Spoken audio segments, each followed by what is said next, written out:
नमस्कार. चंद्रग्रहण आणि होळी याबाबत अनेकांच्या मनात संभ्रम आहे, तोच क्लिअर करायचा आहे. होळी ही 2 मार्चला म्हणजेच सोमवारी आहे, त्यामुळे याला चंद्रग्रहणाचे कुठलेही नियम लागू पडत नाही. त्यामुळे आपल्या घरात चालत आलेल्या परंपरेनुसार, प्रथेनुसार होलिका पूजन करायचे. आणि राहता राहिला प्रश्न चंद्रग्रहणाचा, तर चंद्रग्रहण हे 3 मार्चला आहे, ज्याचा सूतक काल सकाळी 6:30 पासून सुरू होतो.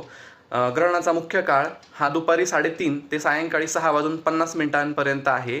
तरीही आपल्या धर्मशास्त्रातील धर्मसिंधू ग्रंथाप्रमाणे जे वेदाधिष्ठित नियम आहेत ते साधारण सकाळी 11 पासून आपण पाळण्यास सुरुवात करायची.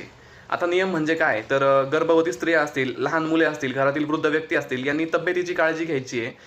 आता यामागे पण एक सायंटिफिक रिझन असं आहे की चंद्रग्रहण म्हणजे नेमकं काय, की पृथ्वी ही चंद्र आणि सूर्याच्या मध्ये येते आणि सूर्याचे जे किरण आहे ते चंद्रावरती प्रखरपणे जात नाही.